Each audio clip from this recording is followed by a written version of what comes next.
राम शक्तिशाली है, फिर इंद्र ने अपना रथ भेजा राम की मदद करने के लिए। राम को तो रथ की आवश्यकता नहीं थी।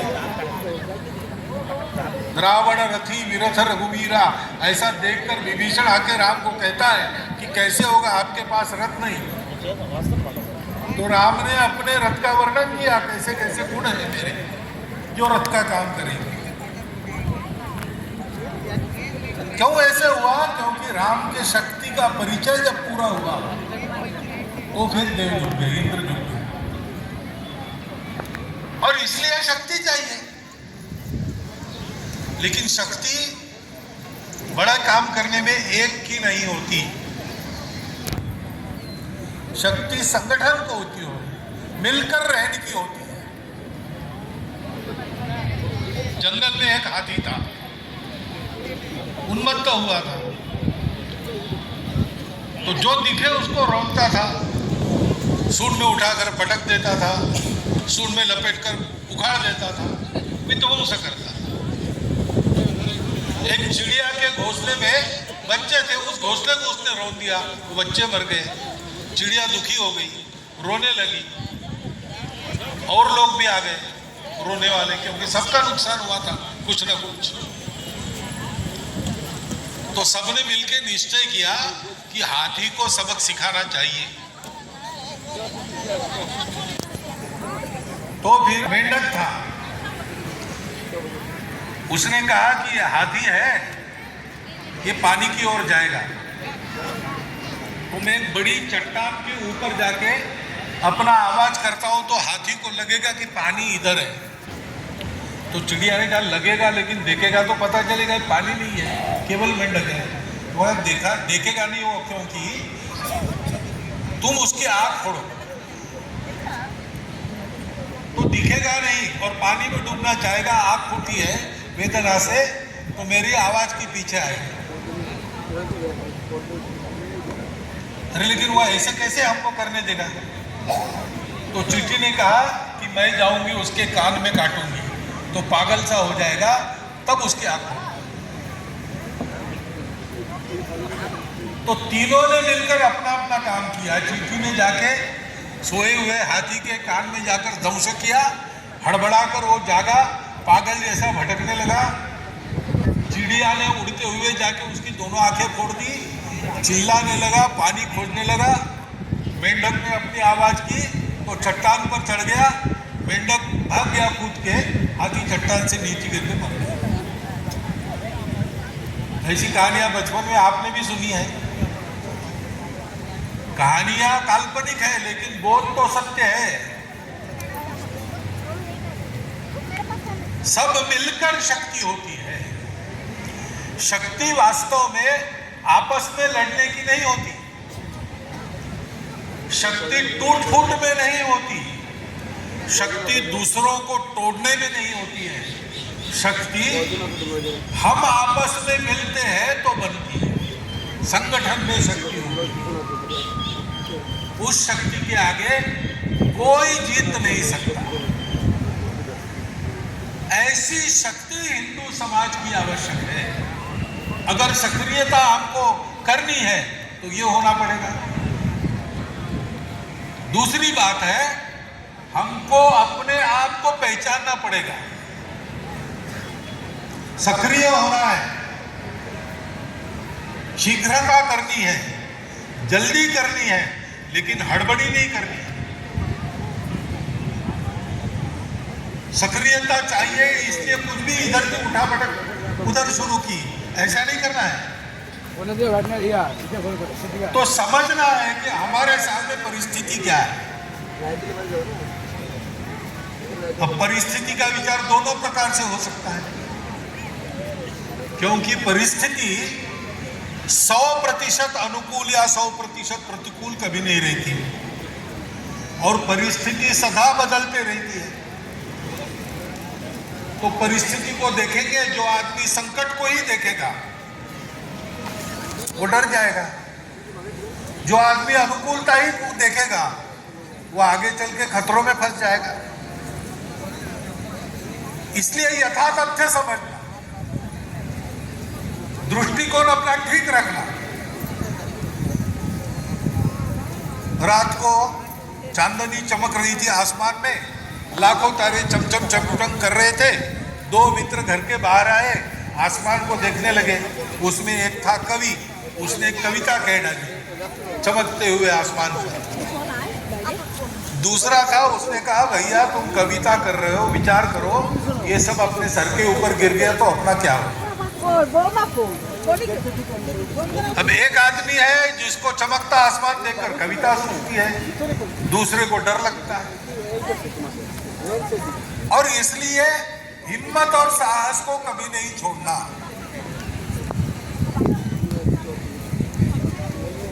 बौखला नहीं जाना। समस्याएं रहती हैं, उसके बहुत ज्यादा चर्चा में समय मत गवाओ, उपायों की चर्चा करो। महाभारत अनेक प्रकार से लिखा गया है, तो एक प्रकार में एक कथा है। महाभारत के युद्ध के पश्चात अर्जुन और सात्यकी ने सोचा कि इतना बड़ा युद्ध हुआ, अपने ही लोगों को मारना पड़ा, मन को भी बड़ा कष्ट हुआ, शरीर को भी बड़ा कष्ट हुआ। शरीर तो विश्राम करके ठीक ठाक हो गया, लेकिन मन ठीक करने के लिए क्या किया जाए? चलो शिकार खेलेंगे। तो जाकर दोनों कृष्ण जी के पास गए और कहा कि चलिए। कृष्ण ने कहा चलो। रथ लेके जंगल में गए। शिकार खेलते खेलते समय हो गया, शाम हो गई। अब रात को जंगल के रास्ते वापस आना खतरे से खाली नहीं। उस समय कानों भी नहीं रहता था ऐसे रास्तों पर जाने के लिए। तो उन्होंने सोचा कि आज जंगल में ही कैंप करेंगे रात में, और तीनों वहां रुक गए। अब जंगल उस समय, उसमें जंगल में राक्षस रहते थे, इसलिए सोएंगे तो एक को गार्डिंग करना है, बाकी दो को सोना है। तो गार्डिंग की पारी लगाई। पहले सात्यकी रक्षण करेगा 4 घंटा, 4 घंटा अर्जुन, 4 घंटा श्री कृष्ण। अर्जुन और श्री कृष्ण सो गए। सात्यकी हाथ में अपना खड्ग लेके पहरा देने लगे। तो वहां पे एक राक्षस आया, लेकिन वो मायावी राक्षस था। उसका आकार अंगूठे जितना ही था, छोटा सा राक्षस। उसने देखा सात्यकी को और दो सोए हुए पुरुषों को, तो उसने सात्यकी को कहा कि अच्छा हुआ तुम तीनों चलकर मेरे जंगल में आ गए। बहुत दिनों से मैंने मनुष्य का मांस नहीं खाया था, अब तुम तीनों को मारूंगा और खा जाओ। तो सात्यकी देखने लगा कि बोल कौन रहा है। तो थोड़ा खोजबीन करने के बाद दिखा वो अंगूठी जितना राक्षस घास के पत्तों के पीछे से बोल रहा है। तो सात्यकी हंसा। उसने कहा अरे क्या तुम्हारी औकात है, अंगूठी जितने तुम हो, जितना बात करने के लिए तुम्हारा मुंह बड़ा है उतना हमको खाने के लिए नहीं है। तू ही भाग जा यहाँ से अगर अपनी जान प्यारी है। तो राक्षस भी बोलने लगा कि तुम मनुष्य की जात हो इसलिए मुझोर हो, अभी तो कुछ हुआ ही नहीं, तेरी मेरी लड़ाई हुई ही नहीं, और तुम कह रहे हो कि मैं छोटा हूँ और तुमको खा नहीं सकता हूँ। जितनी जोर से बातें मुंह से कर रहे हो उतना जोर बाजू में आगे मैदान में। तो सात्यकी को गुस्सा आ गया, अंगूठी जितना राक्षस धमका रहा है। उसने एक लात खींच के मारी। तो राक्षस को लगी तो सही, लेकिन राक्षस का कुछ नहीं बिगड़ा, वो हंसने लगा और थोड़ा सा बड़ा हो गया। सात्यकी ने फिर दूसरी लात मारी, फिर थोड़ा बड़ा हो गया, फिर हाथों से मारा, फिर दोनों हाथों में मसला उठाकर पटका। राक्षस मार खाए और बड़ा होते जाए, और सात्यकी मारते रहे और बौखला जाए कि ये मर ही नहीं रहा है, इतना वीर मैं हूं, इतना छोटा सा है। 4 घंटा पूरा उससे कुश्ती में ही गया, और नतीजा क्या हुआ? राक्षस आदमकद बन गया। फिर सात्यकी को याद आ गया अपनी पारी समाप्त है, अब अर्जुन की बारी है। तो उसने जाके अर्जुन को जगाया कि भैया सावधान रहना, वहाँ एक राक्षस है, वो मरता ही नहीं। मैंने तलवार से मारा, कुश्ती करी, सब किया, लेकिन वो आदमकद बन गया। अर्जुन ने कहा चिंता मत करो, मेरे पास दिव्यास्त्र है। अर्जुन गया, देखा राक्षस को, कहा उसको भाग जाओ, अब तुम्हारा पाला अर्जुन से है। जिसने महाभारत युद्ध में भीष्म को मारा, कर्ण को मारा, दुनिया का सर्वश्रेष्ठ धनुर्धर मैं हूं। तो राक्षस ने कहा अच्छा तुम हो, तुम्हारी तो कहानी हमने सुनी है, एक नपुंसक के पीछे छुपकर अपने दादाजी पर पीठ की ओर से तुमने बाण चलाए और बेचारे कर्णकारत भूमि में फंसा था, तब उसका वध किया और अपने को सर्वश्रेष्ठ धनुर्धर कर रहे हैं। लेकिन यहाँ तो कोई नहीं जिसके पीछे छुपोगे, और यहाँ मेरा रथ वध फंसा नहीं है, मैं तो ठीक हूँ लड़ने के लिए, अब तुम्हारा क्या होगा। तो अर्जुन को बड़ा गुस्सा आ गया, उसने चलाए अपने बाण, 4 घंटा बाण चलाते रहा, राक्षस ताड़ के पेड़ की जितना लंबा हो गया और कुछ नहीं बिगड़ा उससे। अर्जुन भी थक गया 4 घंटे में, कृष्ण को जगाया कि भगवान वहां थकान होगी, वो लड़ना पड़ता है, आप विश्राम करना चाहते हो मैं और 4 घंटा संभाल लूंगा, सूर्योदय के बाद वैसे ही उनकी ताकत कम हो जाती। कृष्ण ने कहा नहीं अब तुम क्या लड़ोगे, तुमको तो देख रहा हूँ पसीने से तर हो गए हो, मैं जाता हूँ। कृष्ण गए, उन्होंने देखा ही नहीं राक्षस को, इधर उधर टहलते रहे। राक्षस राह देख रहा है कि अब देखेगा बोलेगा, वो देख ही नहीं रहे। तो राक्षस को गुस्सा आते ही थोड़ा कद उसका कम हो गया। कृष्ण को उसने कहा भाई आंखें फूटी है कि तुम्हारी, इतना बड़ा मैं यहाँ खड़ा हूँ, लड़ो मेरे से, फिर तुम तीनों को मार के खाऊंगा। कृष्ण ने कहा भाई आधी रात हो गई, हो चुकी है, अब तुम मांस का भोजन करोगे तुम्हारा हाथ में ठीक रहेगा क्या? अभी खाने का विचार छोड़ दो, बहुत भूख लगी है तो घर में जाके नींबू की शिकंजी वगैरह पी लेना, नहीं तो रुको यहाँ बात करेंगे, अकेले बोर होते हैं।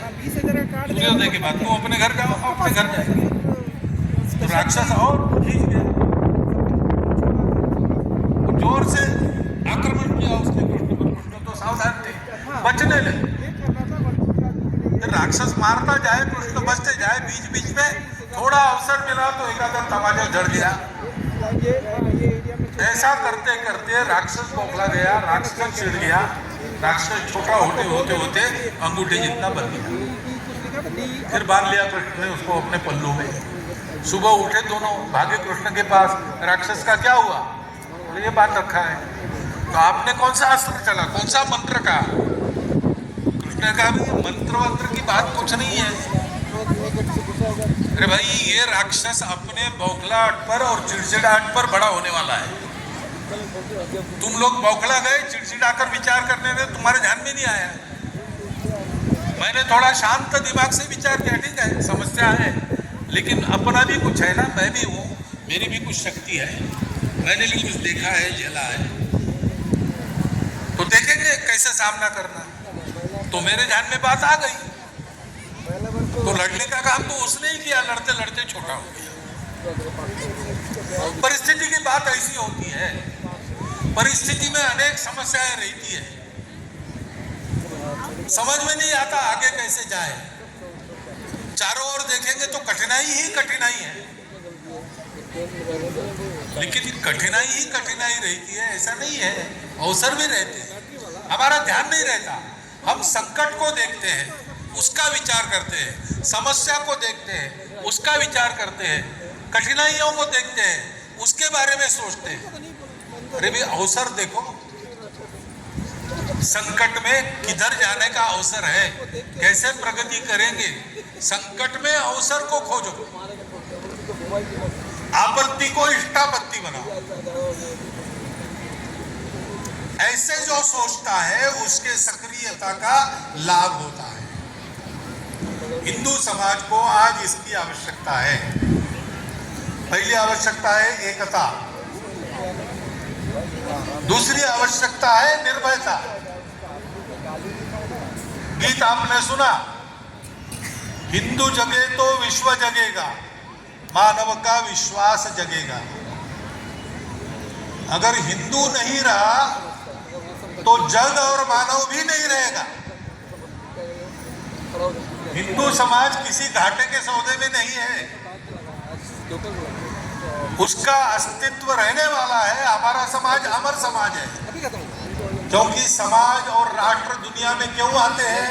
उनको कुछ काम किया करना होता है, वो काम अपना पूरा करते हैं, समाप्त हो जाते हैं। यूनान, मिस्र, रोमा सब मिट गए जहां से। जब थे तब कुछ न कुछ उन्होंने काम किया। यूनान ने शारीरिक बल का आदर्श दुनिया के सामने रखा, इसलिए ओलंपिक खेलों की शुरुआत यूनान में हुई। फिजिकल फिटनेस इजिप्ट ने उस समय